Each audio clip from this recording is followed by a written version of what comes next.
और तुलसीदास का जो जीवन है वो बहुत ही, बचपन उनका बड़ी कठिनताओं में, बड़ा साधन विहीन जिंदगी थी, निर्धनता थी और बड़े यतीम की जिंदगी जी। लेकिन वही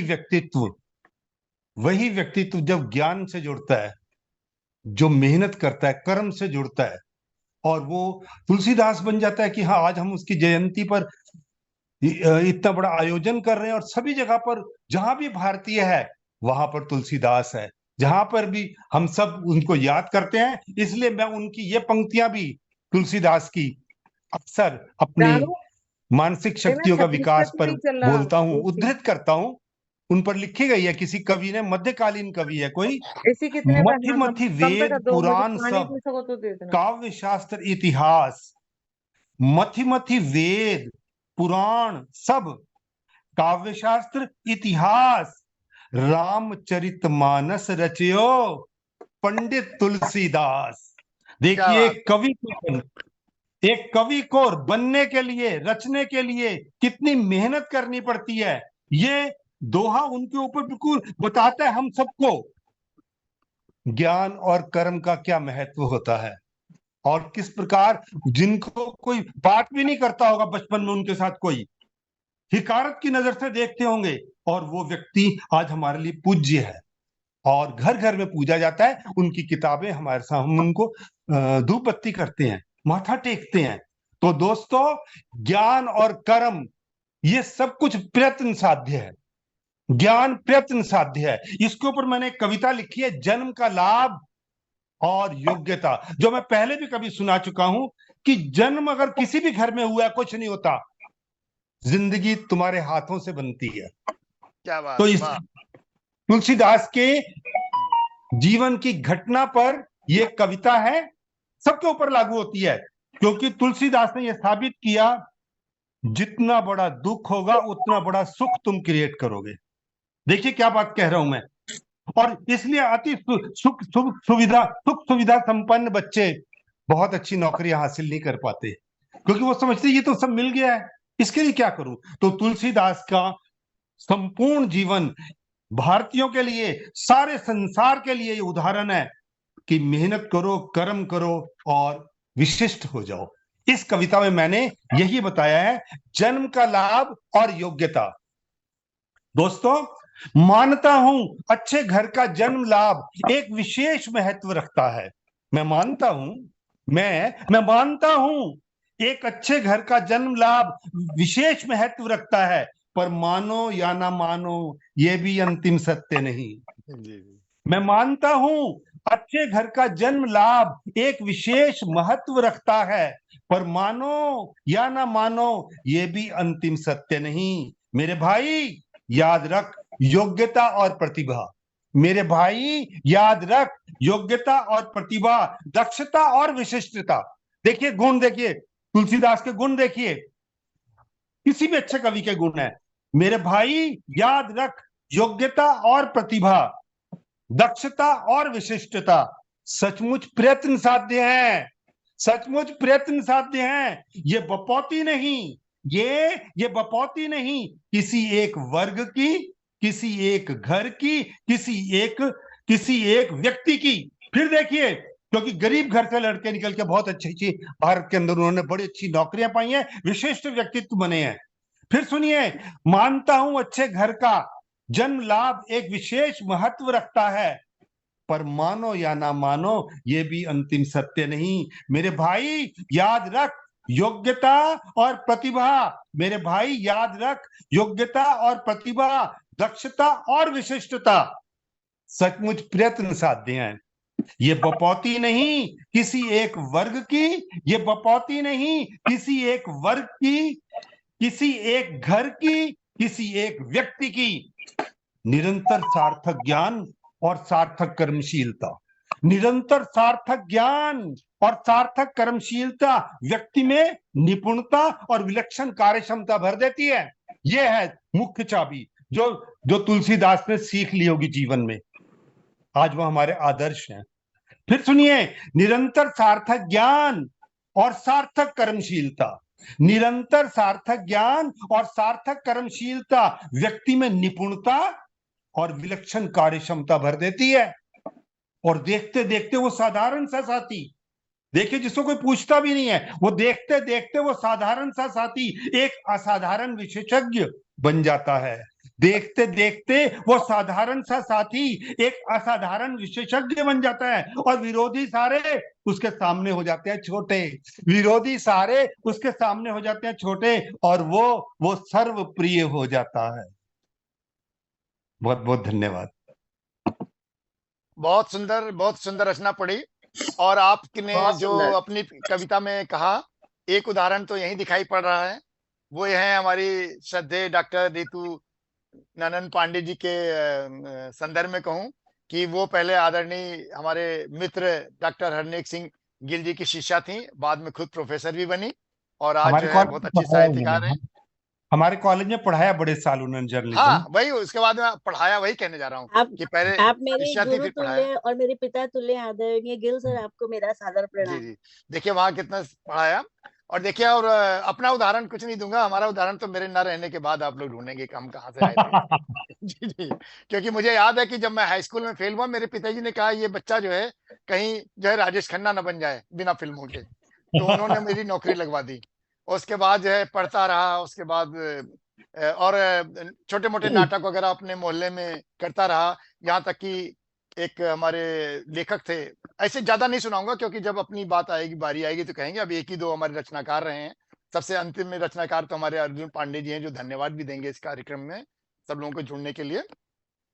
उसके बाद जो है मैं मुझे जो है वहाँ जो उत्तर प्रदेश की जो सूचना विभाग की फिल्म थी, उसमें छोटा सा रोल मिला। उसी दौर पे जब हम हमारे जीवन के आवारगी के दिन और राजेश खन्ना के जो सुपरस्टार के दिन एक ही से थे। अंतर ये था, इधर आवारगी थी, उधर सुपरस्टार वो थे। तो खैर, जब हमने इंटर पास किया तो मेरी पहला काव्य संग्रह आया, वेदना। ऐसा नहीं है, संघर्ष से बहुत अच्छा मिलता है। और मैं लखनऊ में दो लोगों से सबसे ज्यादा प्रभावित रहा हूँ, दुर्गा भाभी और प्रकाशवती। और दोनों से मेरा बहुत मिलना मेल जोल रहा, और वह आराम से आती नहीं थी।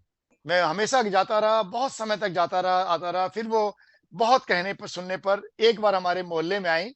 जब उन्होंने मोहल्ले में भाषण दिया तो पंजाब के बहुत से लोग थे उसमें, बहुत से लोग पलायन करके आए थे, वो दुर्गा भाभी जी के बारे में जानते थे। और जब उन्होंने भाषण दिया, बहुत से पंजाब की जो बूढ़ी बूढ़ी औरतें आई, और उसके बाद से हमारे मोहल्ले में चंदा मिलना मुझे ज्यादा ज्यादा मिलने लगा अपने कार्यक्रमों के लिए। खैर, अब वो बातें कभी बाद में सुनाएंगे।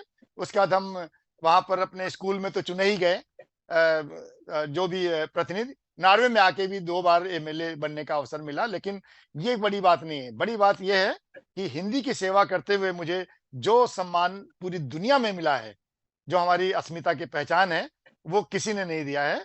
तब हम 2 लाइनों से आमंत्रित कर रहे हैं अपने दूसरे रचनाकार यानी श्रद्धेय डॉक्टर रश्मि चौबे जी को। देश का मान हो, देश का गान हो, हम जहां भी रहें, मेरा हिंदुस्तान हो। स्वागत है हमारे आदरणीय बहुत बहुत धन्यवाद डॉक्टर सर। रश्मि चौबे जी का। और हम जहाँ भी रहें आपका भी मान हो, क्योंकि जो हिंदुस्तान का मान करे उनका सब मान करे, ऐसी भावनाओं के साथ नमन करती हूँ सर, और आभार व्यक्त करती हूँ आपको कि आप मुझे हमेशा कार्यक्रम में शामिल करते हैं। सभी विद्वत जनों को प्रणाम। और रामचरितमानस में हम राजनीतिक, सामाजिक, धार्मिक सभी तरह का ज्ञान प्राप्त करते हैं। और उनके जो रचयिता जिन्होंने रचनाकार तुलसीदास जी, उनको नमन करती हूँ कि आज पूरे भारतवर्ष में शायद हर किसी के घर में रामचरितमानस होगी, और उससे कई तरह के ज्ञान, अगर हम एक एक चौपाई से कितना कितना ज्ञान अर्जित करते हैं, इसलिए उनको नमन करती हूँ। आज उनकी जयंती है। और चलते हैं, जैसे रामचरितमानस है मैं सबका ज्ञान है, वैसे ही आजकल एआई हो गया है कुछ, सबने सुना होगा। एआई से पूछ लेते हैं, हर चीज एआई से पूछ लेते हैं, तो उसी पर मेरी रचना है आज की। मेरे भारत को महान बनाना एआई, मेरे भारत को आत्मनिर्भर बनाना एआई।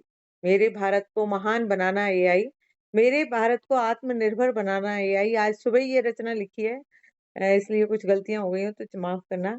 एआई तुम सुंदर भविष्य बनाओगी, व्हाट्सएप से जुड़कर सब जान जाओगी। सबके व्हाट्सएप से जुड़ गई है आज आजकल एआई। एआई तुम सुंदर भविष्य बनाओगी, व्हाट्सएप से जुड़कर सब जान जाओगी, पर इंसान को निकम्मा बनाओगी। जो कुछ है सब एआई से पूछ लेते हैं। अब एआई आई हो गई है, महाराष्ट्र में आई माँ को कहते हैं। अब एआई आई हो गई है। निबंध लिखना है तो एआई से पूछ लेते हैं, पीपीटी बनानी है तो एआई से पूछ लेते हैं, डॉक्यूमेंट बनाना है तो चलो एआई से पूछ लेते हैं, घूमने जाना है तो चलो एआई से पूछ लेते हैं, उत्सव में क्या देना है एआई से पूछ लेते हैं, इतिहास के प्रश्न है तो चलो एआई से पूछ लेते हैं, विज्ञान को जानना है तो चलो एआई से पूछ लेते हैं, गणित के सवाल ही नहीं इंसानों के संबंध को भी निभाना है तो चलो एआई से पूछ लेते हैं, राधा कान्हा के चित्र हों या प्रेमी प्रेमिकाओं के ग्रीटिंग कार्ड, चलो ऐसे ही बनवा लेते हैं एआई से। बच्चों को आत्मनिर्भर हो जाने दो एआई, खुद गिरकर चलेंगे तभी तो मजबूत बनेंगे। तेरे आशीर्वाद के साथ तेरा आशीर्वाद साथ रहेगा, भविष्य हमारा उज्जवल बनेगा। ऐसा ही सोचते हैं, नमो नमो एआई बोलते हैं। तुम ही नई राह दिखाओगी एआई, साथ चलकर हर मुश्किल आसान बनाओगी एआई। लगता है आगे जाकर माँ बहन बेटी भाई नहीं पिता साथी अब तुम ही बन जाओगी एआई। अब तुम ही बन जाओगी एआई, और तो और दादी नानी की कहानी भी तुम ही सुनाओगी एआई। मेरे भारत को महान बनाना एआई, मेरे भारत को आत्मनिर्भर बन जाने देना एआई। बहुत बहुत धन्यवाद आप सभी ने मुझे ये। जी, बहुत ही सुंदर रचना पाठ किया आपने डॉक्टर रश्मि चौबे जी। धन्यवाद। अभी 9 अगस्त को हम लोगों का जो है भारत छोड़ो आंदोलन का भी कार्यक्रम था। जी जी। हम ये कार्यक्रम हमेशा करते हैं, तो इसलिए हम लोग देर से करेंगे, कभी एक दिन रख करके। उसके लिए हम पहले सूचना दे देंगे। ऐसा नहीं है कि उसी दिन सूचना मिले आपको, तो हम थोड़ा पहले दे देंगे। धन्यवाद। क्योंकि भारत छोड़ो आंदोलन और आज इस तरह से एक गोष्ठी कर लेंगे। उसमें भी एक धन्यवाद वक्ता आप बुला सभी लेंगे। ने मुझे सुना, मैं अपनी वाणी को विराम देती हूँ। धन्यवाद। बहुत-बहुत धन्यवाद। और अब मैं बुला रहा हूँ कि हमारे अंतिम वक्ता भी हैं और वो हम लोगों को सभी कार्यक्रम में जुड़ने वालों को धन्यवाद भी देंगे। डॉक्टर अर्जुन पांडे जी। डॉक्टर अर्जुन पांडे जी जो है ज्योग्राफी के यानी भूगोल के विद्वान हैं और उसके साथ-साथ जो है आप अ, इसी के साथ जो है आप पर्यावरणविद भी हैं। अवधि में जो है आप कहानियाँ भी लिखना शुरू की हैं और जो प्रसारित होती हैं लखनऊ की आकाशवाणी से। आइए, स्वागत है आपका डॉक्टर अर्जुन पांडे जी, आइए। हेलो। जी, स्वागत है। अ, मंच पर उपस्थित सभी सुधीजनों का वंदन एवं अभिनंदन। आज के इस पावन पर्व पर श्रद्धेय शरद आलोक जी का के प्रति विशेष आभार। आज देश दुनिया के तमाम साहित्यकारों को मंच पर कुछ कहने सुनने का अवसर दिया। आज पूरी दुनिया में जहाँ पर अवधि प्रेमी लोग हैं, साहित्य प्रेमी लोग हैं, हर जगह गोस्वामी तुलसीदास के विषय में चर्चाएं हो रही हैं। अभी हमारे साथियों ने विशेष रूप से गोस्वामी जी के विषय में चर्चा की। मैं सिर्फ इतना कहना चाहता हूँ कि गोस्वामी जी ऐसे गोस्वामी नहीं बने जिसके विषय में तमाम लोगों ने चर्चाएं की, उसमें मैं नहीं जाना चाहता, लेकिन इतना जरूर है कि गोस्वामी जी जो थे वो घर के लिए अमंगल बने जरूर, घर के लिए अमंगल जरूर बने, लेकिन लोग के लिए मंगलकारी बने। ये बहुत बड़ी बात है, ये प्रभु की माया है। अगर घर के लिए कल्याणकारी होते तो निश्चित रूप से आप यह मान के चलिए कि शायद गोस्वामी जी रामचरितमानस की श्री रामचरितमानस की रचना न कर पाते। तमाम कथानक उनके विषय में है। अभी केवल 5-6 शताब्दी पहले की बात है। लोगों को विश्वास नहीं होता कि राम से मिले होंगे, हनुमान से मिले होंगे, सबसे मिले होंगे, कैसे क्या हुआ होगा। इन सब चीजों के विषय में अगर चर्चा की जाए, आज का विद्वान तो उनके जन्म को लेकर के उनके जात के लोग के भी तमाम विश्लेषण करने में लगा हुआ है, जबकि गोस्वामी जी ने खुद लिखा है कि धूत कहो और धूत कहो, जोलहा कहूँ को कोई उद्भूत कहता है, कोई अवधूत कहता है, कोई उनको जोलहा कहता है। न उन्होंने लिखा कि न काहू की बेटी से बेटा ब्याहूं, न काहू की जाति बिगाड़ूं। मतलब ऐसे लोग कल्याणकारी जो भावना गोस्वामी जी की रही है, निश्चित रूप से अगर देखा जाए तो वो भारतीय संघ को, भारतीयता को, भारतीय संस्कृति को निश्चित रूप से संपोषित करती है। आज सारी दुनिया में अगर देखा जाए तो सबसे बड़ा अगर कोई ग्रंथ है तो श्री रामचरितमानस है। अब दुनिया के लोग श्री रामचरितमानस को सर्वोपर रखने के लिए तैयार हैं। आज बहुत मन गदगद हुआ जब श्रद्धेय शुक्ल जी ने श्री रामचरितमानस और गोस्वामी तुलसीदास के विषय में चर्चा कराने का मन बनाया। ये बहुत बड़ी बात थी। लोगों ने जो भी जिसके समझ में आया जरूर किया, लेकिन इतना जरूर मैं कहना चाहता हूँ कि आज नारी शक्तियां हमको इस मंच पर बहुत ज्यादा दिखाई पड़ रही हैं कि इतना वली न होती। कौशिक जी हंस रही हैं सब लोग की, ये रत्ना वली न होती तो तुलसी तुलसी न होती। बहुत बढ़िया। तुलसी को किसी ने बनाया तो सबसे पहले रत्ना ही ने बनाया। और इसकी चर्चा अभी सब हम लोग कर रहे थे। मैं इतना कहना चाहता हूँ कि गोस्वामी तुलसीदास शाश्वत रहेंगे, हिंदी साहित्य जगत उनका सदैव ऋणी रहेगा। और श्री रामचरितमानस जो दुनिया का सर्वश्रेष्ठ ग्रंथ है, जो राम के चरित्र पर लिखा हुआ है, ऐसा दुर्लभ ग्रंथ मेरी ख्याल से अब दोबारा नहीं बन सकता। गोस्वामी जी ने सत्य स्वीकार किया। ऐसा कौन सा साहित्यकार होगा जो सत्य को स्वीकार करता है। कहते हैं कि कभी न हो नहीं चतुर प्रवीणु, सकल कला सब विद्याहीनु, कभी विवेक एक नहीं मोरे, सत्य कहूँ लिख कागज कोरे, रच महेश निज मानस राखा, अपाई सो समय सुवासन भाखा।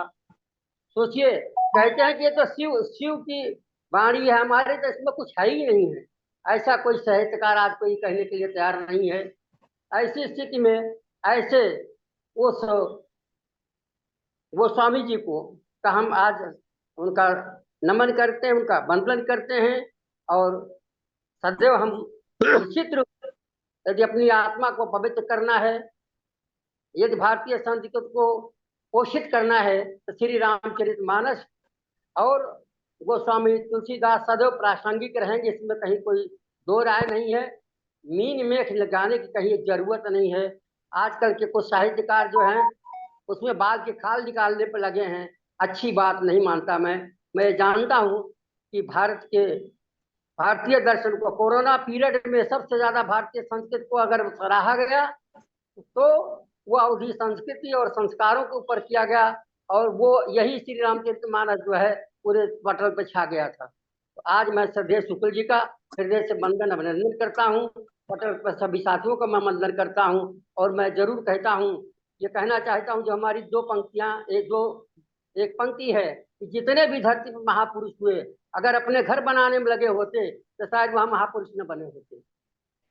मैं अपने जब हाई स्कूल में पढ़ा तो दो पंक्तियां मेरे मन में उसमें आई थी कि महापुरुषों का उनका क्या विचार है कि सारी महफिल में मैं भटकता रहा, सारी महफिल में मैं भटकता रहा, महफिल वालों ने भी ठुकरा दिया।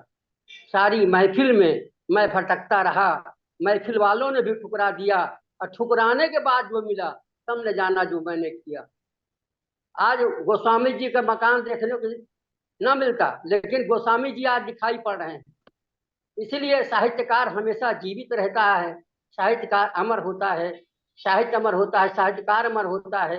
इन साहित्यकारों का मैं निश्चित रूप में कहना चाहूंगा कि आप रहें न रहें, लेकिन आपका साहित्य जरूर अमर रहेगा। मैं आज के इस अवसर पर ये कहना चाहता हूँ, भारत के संदर्भ में भूगोल का स्कॉलर होने के नाते कितना सुंदर देश हमारा, कितना सुंदर देश हमारा, कितनी प्यारी धरती, कितने सुंदर लोग यहाँ के उसमें से कुछ करते हैं मनमानी। कितना सुंदर देश हमारा, कितनी प्यारी धरती, कितने सुंदर लोग यहाँ के उसमें से कुछ करते हैं मनमानी। गंगा जिसकी बने प्रमाण, हिमालय रखता जिसकी शान, हिंद ध्वज रहा चरण महान। कितना सुंदर देश हमारा, कितनी प्यारी धरती, रामकृष्ण शिवा की धरती, कबीरा सूर महान की। कितना सुंदर देश हमारी, कितनी प्यारी धरती, क्या गजब का भारत की धरती है। और मैं आज के इस अवसर पर इस भारत भारती को मैं नमन करता हूँ, उनका वंदन करता हूँ। साहित्यकारों का मैं वंदन करता हूँ कि आप साहित्य को जीवित करते रहिए। यही साहित्य जो है हमको जीवन प्रदान करेगा, हमको संस्कृति, हमारी संस्कृति को बचा सकता है। आज के इस अवसर पर मैं सबके प्रति आभार, विशेष रूप से शरद आलोक जी के प्रति और मंच पर जुड़े अपने सभी साथियों के प्रति हृदय से आभार व्यक्त करते हैं कि मुझे भी सुनने का आप लोगों ने मौका दिया। और मैं यही कहना चाहूंगा कि जहाँ भी रहिए, चाहे जिस रूप में रहिए, लेकिन इतना जरूर मैं कहूंगा कि कहीं से कुछ मिलता है तो उसको हमें जरूर लेना चाहिए। वही हमारी साथी, वही हमारी धरोहर है, उसी से हम कुछ हो सकते हैं। और अब वो जमाना निकल गया है, बहुत बड़े ज्ञानी विज्ञानी, बहुत बड़े ज्ञानी होने की जरूरत नहीं है, ज्ञानी नहीं ज्ञानमान होने की जरूरत है। अंतिम में शुक्ल जी मैं 1 मिनट का समय और लेना चाहूंगा। धनी तो सब बने, धनी तो सब बने, धनवान कोई बने, बली तो सब बने, बलवान कोई बने, विद्वान तो सब बने, विद्यावान कोई बने, विवेकी सब बने, विवेकवान कोई बने। इसलिए जरूरत है धनवान ज्ञानवान बनने की जरूरत है, विवेकवान बनने की जरूरत है, ज्ञानवान बनने की जरूरत है, बलवान बनने की जरूरत है, बली बनने की जरूरत हमको नहीं है। मैं आज मैंने ज्यादा समय ले लिया, लेकिन इतना जरूर मैं कहूंगा कि आज मैं गदगद मन से इस बात को करता हूँ कि कम से कम आज शुक्ल जी ने हम लोगों को एक अच्छा अवसर दिया, एक अच्छे कार्यक्रम में भाग लेने के लिए जो समय दिया है। समय को किसने जाना, समय ने सबको पहचाना, जिसने समय को पहचाना उसका जमाना बन गया। आज समय हमारे शुक्ल जी का, उनका इंतजार कर रहा है। आगे की ओर बढ़ते रहें, चरे वेद का रास्ता आगे की ओर बढ़ता रहा। इसी के साथ सबका हृदय से वंदन अभिनंदन पुनश्य शुभकामनाओं के साथ हृदय तल से बहुत बहुत शुभकामनाएं। धन्यवाद। जय भारत, जय भारती, जय संस्कृति। बहुत बहुत धन्यवाद हमारे आदरणीय डॉक्टर अर्जुन पांडे जी का। और आज जो हरनेक सिंह गिल जी ने कहा, मुझे लग रहा है कि वो बहुत ही अच्छा मंत्र जैसा वाक्य है कि जिस तरह से हमारे तुलसीदास जी ने हर जगह अपना संघर्ष करते हुए, खोजते हुए ज्ञान का प्रकाश, यानी ज्ञान जो उन्होंने लिया और दूसरों को दिया, वो कोई विरले ही करते हैं। और इसी प्रकार जो नॉर्वे में जिनको नोबेल पुरस्कार मिला है 2023 के लिए साहित्य में, जॉन फोस्से को भी जो जब कक्षा में थे उनसे बच्चे कोई बात नहीं करते थे क्योंकि वो संवाद नहीं करते थे। और जब उनको नोबेल पुरस्कार मिला तो उन्होंने बड़ी बड़ी भाषण नहीं दी अपने साहित्य वाले। उन्होंने बताया कैसा महसूस होता है जब हमको दुत्कारा जाता है या सब लोग हमको पसंद नहीं करते, हम अपनी अभिव्यक्ति नहीं कर पाते। तो उन्होंने अपने भाषण में वही कहा। और एक बहुत अच्छे सा उदाहरण देके कार्यक्रम की समाप्ति करते हैं। वो ये कि अभी परसों में आदरणीय अपने राजेंद्र कुमार तिवारी जी के साथ यहाँ ओस्लो में घूमा और मैं अपना पर्स घर में भूल गया। मेरे पास आइडेंटिटी कार्ड नहीं था। आइडेंटिटी कार्ड ना होने के बावजूद भी मुझे 2 जगह प्रेस की तरह से अंदर जाने दिया फ्री में, जबकि 170 करोड़ 180 करोड़ टिकट पड़ता था। तो ये देख लीजिए कि ज्ञान और ज्ञान के द्वारा जो पहचान है, एक तो पहचान होता है, ज्ञान के द्वारा जो पहचान है। सेलिब्रिटी नहीं हूं मैं यहाँ, लेकिन ज्ञान के द्वारा पहचान है। तो देखिए आइडेंटिटी कार्ड के बिना भी म्यूजियम में जहाँ पर वो लिखते हैं कि उसका नंबर क्या है प्रेस का कहीं पर, और कहीं पर ऐसे नहीं देते। तो उसके बाद भी मिला और बहुत अच्छा लगा। और एक म्यूजियम में गए तो उसमें अंदर नहीं जा सकते थे और उसमें उनको कुछ प्रयोग करना था अंदर, किसी कारणवश उनकी वाइफ को। और अंदर जो है इब्सन म्यूजियम की बात कर रहा हूँ, और मूर्ति लगी थी, सब कुछ लगी थी। मैं गया, मैंने उसके कान में कुछ कहा, उस लड़की के जो रिसेप्शन बैठी थी वो बहुत खिलखिला के हंसी, उसने कहा जाओ सब जाओ अंदर।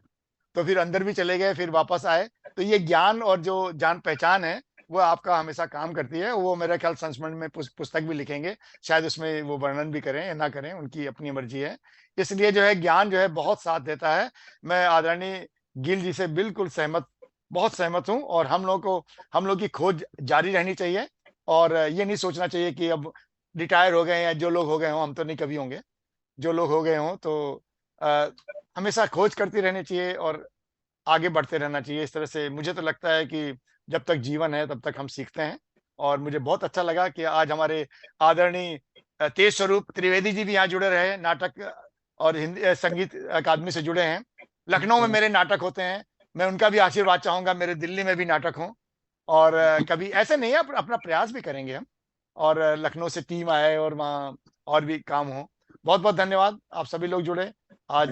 आदरणीय तेज स्वरूप त्रिवेदी जी और हमारे जो अग्रवाल जी थे, प्रोफेसर प्रमोद अग्रवाल जी के यहाँ जुड़ने से ये कार्यक्रम और भी बहुत अच्छा हो गया। बाकी आप सभी लोग गुलदस्तों के एक एक पुष्प हैं, बिना एक पुष्प, एक तरह का पुष्प हो, बेशक गुलाब का गुलदस्ता हो, चाहे वो किसी बेला चमेली का, लेकिन जब तक बहुत से पुष्प ना हो तो शोभा नहीं बढ़ाते हैं। आज आज तो जो है कांटे भी शोभा बढ़ाने के लिए हो गए हैं, इसीलिए कैक्टस जो है हम लोग अपने घरों में रखने लगे हैं। तो खैर, इन सब बातों के साथ आज अपने तुलसीदास जी को पुराण नमन करते हैं, और उनके साहित्य से जो भी हम लोगों ने घर से, मेरी माँ रामायण पढ़ती थी, वो कहती थी पढ़ाई करो या नहीं करो, जब तक रामायण नहीं पढ़ोगे खाना नहीं दूंगी। शायद वही वो भी बातें रही होगी कि जिन्होंने मुझे परिश्रमी बनाया, और रामचरितमानस से हमें काफी हिंदी सीखने को मिली, और भी बहुत सी कविताओं को कंठस्थ किया। इस तरह से आने वाले समय में फिर जल्दी ही मिलते हैं एक नई गोष्ठी के साथ। आप सभी लोगों का आभार जो अंत तक जुड़े रहे। हमारी प्रमिला कौशिक जी नई दिल्ली से, हमारी डॉक्टर सुषमा सौम्या जी लखनऊ से हैं, पुणे में से जुड़ी हुई हैं, और उसी प्रकार हमारी डॉक्टर करुणा पांडे जी लखनऊ से जुड़ी हुई हैं। हमारे डॉक्टर राम बाबू गौतम जी, जिनसे 6:30 बजे से ही बातचीत शुरू हो गई थी, यानी जब अमेरिका में 6:30 बजे थे। और उसी प्रकार जो है शशि पराशर जी, जो SPDN चैनल भी चलाते हैं, खुद भी सेवा करते हैं। हमारी बबीता यादव जी, हमारी यशस्वी बबीता यादव जी जल्दी से अपना शोध पूरा करके डॉक्टरेट करें, और इसी प्रकार कहीं अच्छी शिक्षक बने या किसी और भी अच्छे पद पे जाएं, हम लोग की शुभकामनाएं हैं। हमारी विनीता रानी विन्नी जी आज जुड़ी बहुत समय के बाद, बहुत अच्छा है, और पूर्ण स्वस्थ हो जाए, और उनके बेटे के भी दर्शन हुए। आशा है कि उनकी विरासत को उनका बेटा आगे बढ़ाएगा। डॉक्टर अर्जुन पांडे जी जुड़े रहे, और सभी लोग जिनका नाम नहीं ले सके, डॉक्टर रश्मि चौबे जी, और जो लोग जुड़े थे, और वो नहीं, जैसे शैलेंद्र कुमार शर्मा जी, हरे राम वाजपेयी जी, और प्रोफेसर मोहनकांत गौतम जी की मुझे लिखित शुभकामनाएं मिल गई हैं, तो उनकी उपस्थिति भी हम मान करके इस कार्यक्रम को की से विदाई लेते हैं। और डॉक्टर हरनेक सिंह गिल जी की जो है खोज जारी रहनी चाहिए, और ज्ञान ही हमें सबसे आगे बढ़ाता है। इन शब्दों के साथ जो उनके थे, हम विराम लेते हैं। तब तुम्ही स्नेह लेकर प्रकाशित हुए, चाहिए और क्या था सहारा मुझे, रूप इतने खड़े आज पछता रहे, प्यार इतना मिला है तुम्हारा मुझे। बहुत बहुत धन्यवाद, बहुत फिर बहुत मिलेंगे धन्यवाद सर। एक नए कार्यक्रम में। शुभ रात्रि। शुभ रात्रि।